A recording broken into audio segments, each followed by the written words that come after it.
And I'm joined by Baz of Massive Wagons. How you keeping, pal? Oh, I'm all right, mate. Yeah, nice one. Yes, good to see you.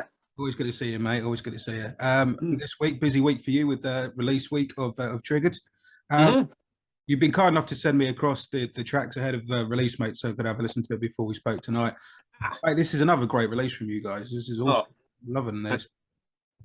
And obviously, I'd already heard the singles that I'd heard "Fuck the Haters" or "Forget the Haters" as it's called on my radio shows before 9 o'clock. yeah, And "Please Stay Calm" and "Generation Prime."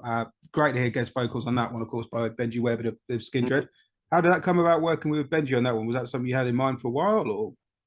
Yeah, well, to be honest, we wanted to get somebody. We never had anybody on a track before, Hmm. really, and we wanted to something we wanted to do. We really wanted to get two or three on this album, really, but they all kind of fell through. If I'm honest, or it was a bit late in the day to get them sorted, or whatever for whatever reason.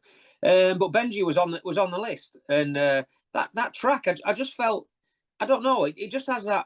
Obviously, Benji's like he's kind of like the ultimate hype man, Oh, isn't he? yeah, He's definitely. what a front man, you know. And I just thought the song sounded like it would just suit him, his style. It'd just be something a little bit different to what he normally does. But I thought he had something about it that he might just click with and be like, yeah, I really like that. We sent it to him and he loved it.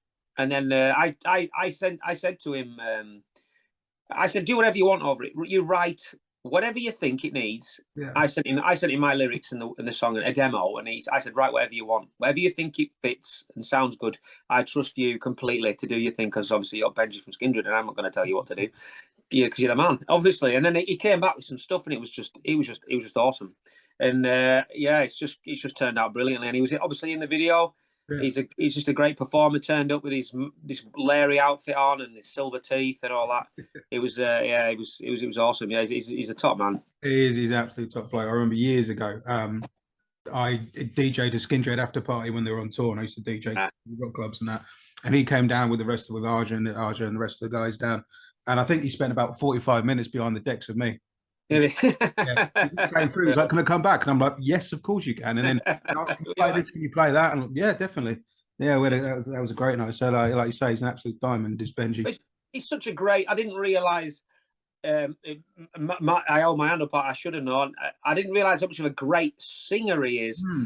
He sort of said to me, "Oh, I do. When people want me on a track, it's generally like some sort of ragga thing, Yeah. you know." And I was like, "Well, you know, you do that if you want." I said, "Oh, you can sing," and he sings. And God, the guy can sing, man. He can sing. I don't It's know just if you've heard unreal. it, but the Phil Campbell's solo album, they did the old line still raw. Benji did a track on that. And I All knew right. Benji was on the album, but I had to actually look at the notes to see which song it was, because I was expecting, like you say, like a ragga type Yeah, folk. yeah, And it's this big sort of anthemic track. yeah, yeah. She's really giving it some, and his vocal on it's insane. Yeah, he's a brilliant singer, like brilliant singer. Yes, man. And then like I say, yeah, obviously, yeah, Generation Prime and Please Stay Calm. That video for Please Stay Calm looked like a lot of fun to make, mate. That's proper Nah, rock. it was rubbish. What a rubbish day that was. No, yeah, that was a lot of fun. That was the brainchild of Digby, really, the E-Rate boss. He heard the track, and yeah, he just got it in his head that we needed to be on a boat somehow Yeah. for this track. He's into a thing called yacht rock at the moment, All right. which was new to me. But I've done a bit of research, and it is a thing. It's mainly kind of like 70s and 80s kind of AOR All right. music. There's some big yacht rock stations. You know, it's got a big following, and there's a club night for it and all sorts. And and Please Stay Calm, he thought sounded like it would fit in that kind of thing. So he wanted us on a boat, and he had all these ideas for it, and film it with a drone and get Stevie on the front of the boat. And yeah, and who might say, "No, we're not doing that." I was like, "Yes, get me on that boat." I must admit, I was waiting for the video to come back, because I remember seeing Stevie put a photo up of just him at the front of the boat saying "worst days, I've had worst days" sort of thing, and I saw that go up on Facebook, and I was like, Yeah. "What is this video? I couldn't wait to see it." Yeah, it was a lot of fun to make. Yeah, definitely. Yeah, loved it. I mean, you guys never really repeat yourselves. Obviously, we're going from record to noise, but do you think you approach this album differently to say like House of Noise or previous releases, or do you think you just came out what came out?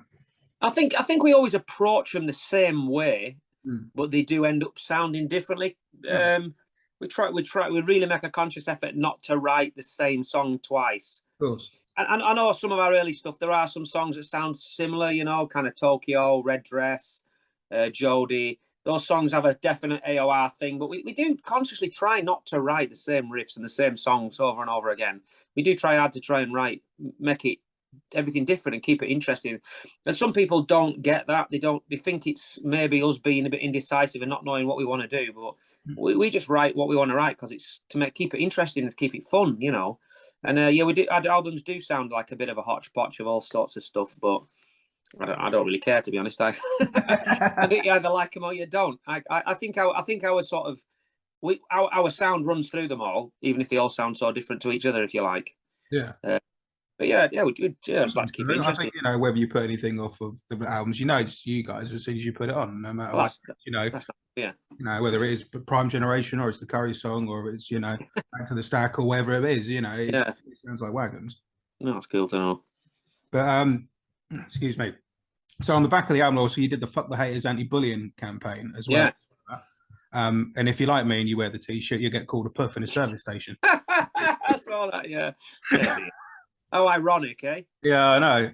Oh, ironic. Well, me and Joe were coming back from Cornwall at the time, and we just sort of did a pit stop sort of thing, a couple hours. I don't know, I think it was Bristol Services, and I just decided, I'll just, you know, stop off there and have a, you know, grab a cup of coffee or whatever because we'd set off early. And I think we'd set off early, and I wasn't really quite awake when I get the services, you know.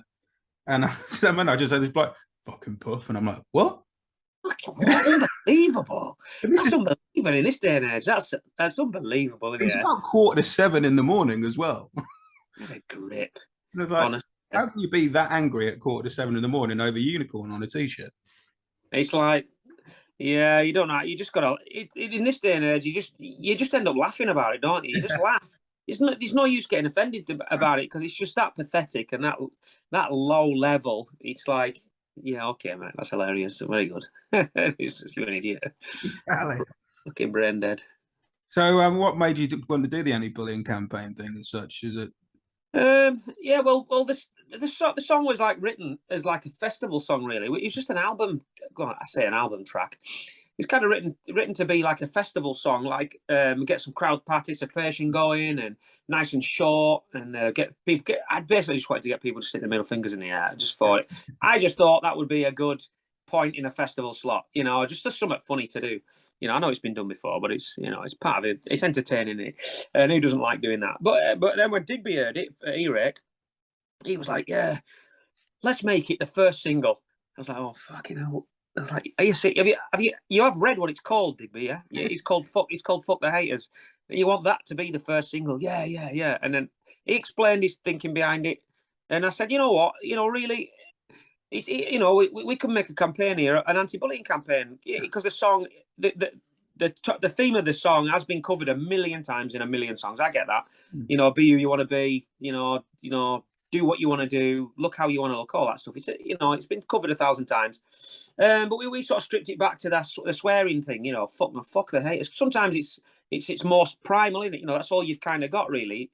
You just gotta suck it up and just say fuck them and be who you want to be. And then we wanted to do this bullying campaign, and we me and Adam went to a primary school and talked to some school kids, and I saw that. we made some videos, content videos. We spoke to some people we talked to. Imogen from a band called Nova Story. Yeah, I saw that interview. She's a woman in rock. Talked to her about her issues and what she's experienced, and then a few other people, all with different outlooks on life and all different takes on abuse. You know, and I just wanted to provide some sort of something for people to look at and take a bit of advice from and a bit of support and whatnot. You know, I think I've heard back from people, and I think it worked to some degree. It's nice to hear people watched it and took something from it. You know, I'm no expert, but you know, you got to do your bit, don't you? Well, exactly, but it's more like you say. It's sometimes that sort of the primal thing of just shoving your finger in and going "fuck off, mate." You know, that's it. And it is that sometimes it works, and equally, it's, you know, the amount of people that were talking about it, you know, as a movement as such, for a better term, just showed that sort of camaraderie that sort of people who's getting picked on in whatever way need. Yeah, I think a lot more people have gone through that in life than you think. You know, therefore a lot of people can identify with it and a lot of people do want to stamp it out, and it does need to be stopped. So, you know, when you've got a little platform, it's you've got to sort of use it wisely. I think, or you could say something worth saying. So yeah.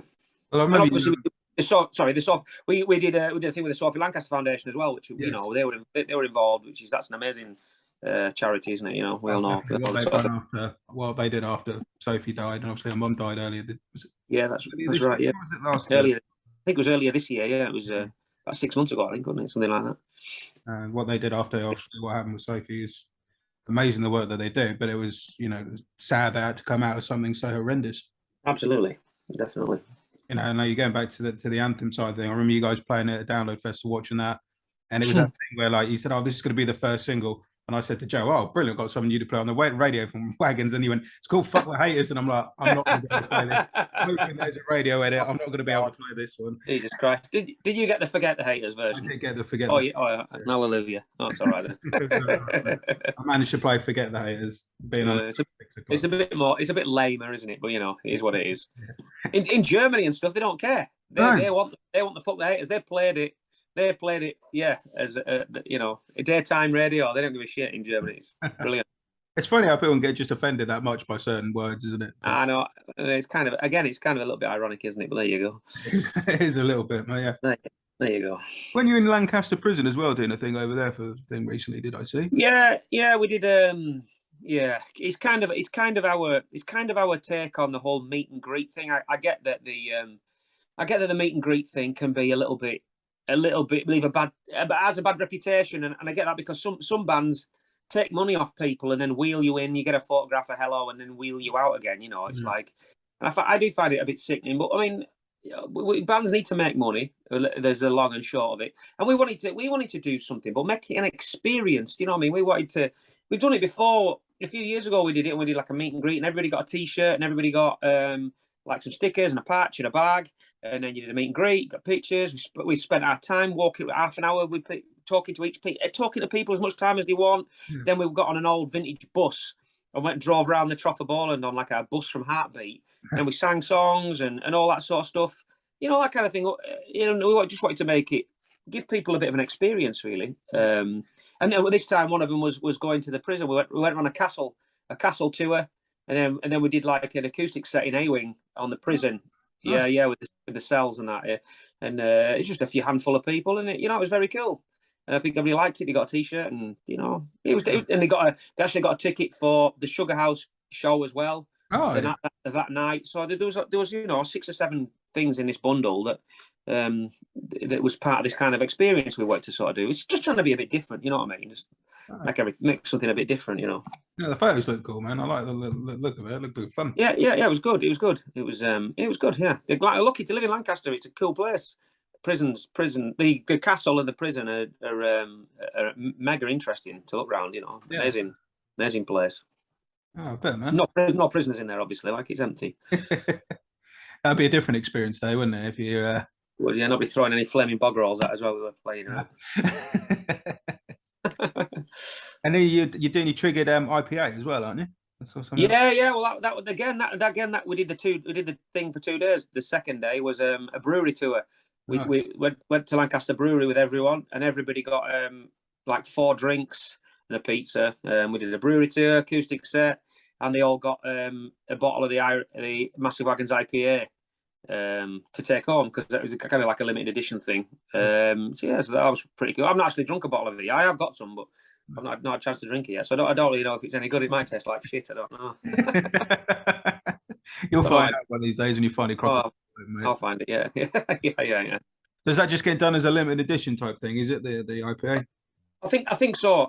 Although, excuse me, it was just meant to be on some pumps around Lancaster, and then they did make some bottles, and I don't know if probably if people want it and contact them. A few people have been in contact with us and asked us about it, and I've told them to contact the brewery. So as is with all these things, if you get enough people asking, they're going to make it, aren't they? I think so. Oh yeah, so like we'll see. Yeah, be interesting that. Yeah, it was very cool. Anyway, it was great to see the album cover on a beer. Yeah, mega. Did you manage to get involved in like the sort of tasting of it before it got produced, or was it just? No, not really. We had a meeting with them. We had a conversation. We talked about because it's a Lancaster brewery. I've drunk all their beers before. We talked about what we wanted from a beer, what we liked in their range, what they did. They took us around, showed us, and we basically left them to it. It was not really. We're not really in any position to tell them what to put in it. No. You know what I mean? No. We just told them what we liked, what style we liked, what flavors we liked, and they said, "Well, leave it with us, and we'll come up with something and see what we do." Like, you know, it was. That was wicked though. Like you say, at the end of the day, that they're the masters of the craft in that. Absolutely. Yeah. They don't want my advice on beer making, do they? Fucking No, I had the same thing. I had a local brewery this way did a Just Push Play Ale the other year. They just did a one-off keg. It was there as sort of sponsorship as it were. We had a couple of years ago, so it was fun. But like same thing then. They said, "Oh, I contacted them about sponsorship, and it's our local brewery trust down this way." And I did the same thing. They were like, "What do you want?" And I'm like, "Well, I like your golden ales, and I like this, but I don't know what you put in them." So all I know is I drank it and I liked it. You know, that's the main thing. Exactly. That's the main thing. The cover artwork for Trigger looks cool though, man. I like how that sort of. Yeah. It's actually a friend of Terry's, a guy called Doc. We were looking. We knew what we wanted. We knew that's exactly what we wanted, but we couldn't find a person. We found some images that were okay. We would have had to seek permission to use them, but they weren't really right. We couldn't think of anyone. And then Terry, obviously my other half, our manager, she used to work the Hard Rock Hell thing. And there's a guy who used to go to Hammerfest on a regular basis called Doc, and she's like, I know the guy. Just came to her, and she showed us a picture. She's friends with him on Facebook, and I was like, that's him. That's the guy we're using. So I contacted him, and he is a great sport. You know, he immediately took about 20 photographs of his face and sent us all these pictures, and he's like, "Yeah, I'll do whatever you want." Brilliant. He loves it. He loves the fact he's on a t-shirt and on a beer and on an album, and he's buzzing about it. Yeah, he's top guy. He is. Yeah. Yeah, I love it because it does tie back into that fuck the haters with obviously with the tattoos and everything that the dog has got. Definitely. Yeah. Well, yeah. That's it. It's kind of. It's nothing deep or clever or anything, but it is a basic representation of what might trigger some of the sort of stupider people in society. Perhaps, I don't know. People, don't have much of an outlook on life. I don't know. Yeah, it's just a triggering, just a thought to trigger people. You know, it's normally people who haven't been outside too much, isn't it? You like your mates with the t-shirt, them kind of people. That's exactly what it is, isn't it? That's exactly what the kind of people it's aimed at, definitely. Yeah, like you say, it's normally the people who haven't been out too much in life and actually gone off and seen a bit of life. And yeah, exactly. Yeah, that narrow mind point. But as we were saying earlier, in a couple of weeks, was it next week or week after that you kick off the ugly tour with Ugly Kid Joe? Yeah. We got some in stores at the end of this week, and then next Wednesday or Thursday, I think. Yeah, we are. We're on the road with Ugly Kid Joe. Yeah, for 7 days, 7 shows. I think it's over like just short of 2 weeks. Nice. So yeah, it's going to be good. Yes, it's good. The Ugly Kid Joe been around a long time. A great band, well established. Yeah. There's a little bit of pressure there, you know, co-headlining with them. But it's good pressure, you know. It's you don't want to you want to be remembered. So you know, we've got to up our game, do the business. You know, it's exciting. Has they got a new album out coming out? Is it out now? They've got a new record. I think it's just come out. Out last week. It did. The Rad Wings of Destiny. It's called. I think. I love it. They always have great titles.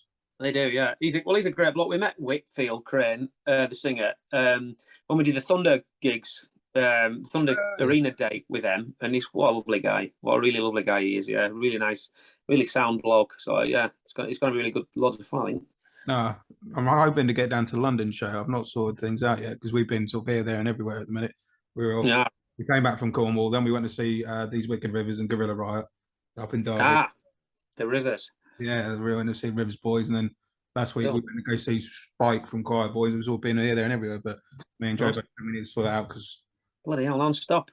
Oh yeah, it's been we had like a gap where we weren't really doing anything after Just Push Play, and then everything kicked up again. So, well, we filled it with a week in Cornwall. To be honest, a week full of pasties and cider. But no, it looks like it'll be a good tour, mate. I mean, like you say, Ugly Kid Joe, great live, I've met them very briefly once after a show in Norwich, and they seem really cool. So yeah, they're really, really top guys. Yeah, definitely. Have you got any more shows lined up in support of the album? or anything coming up? For Nothing really. We're doing an acoustic thing for Terry, who runs Rock People Management at the Alhambra in Morecambe. We're doing like an acoustic thing. Yes, Joe's telling me about that because it's you Yeah. guys, Bastet. Rivers are doing it, I think. Yeah, Rivers. Maybe. Lawrence Jones on Rivers it as well. The what?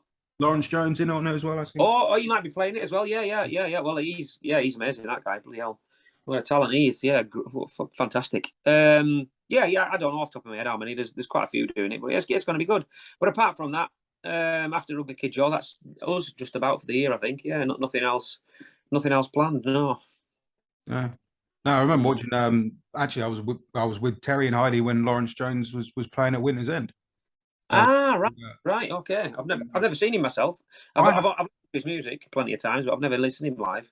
No, I hadn't seen him until Winter's End Festival of this year, and then a mate of mine had seen him supporting someone and said, "Oh, make sure you go check him out," sort of thing. And I was there, and yeah, me and Joe was stood with Heidi and Terry when he was playing, like, and he was absolutely phenomenal. Yeah, he's a demon, isn't he? Oh god, yeah.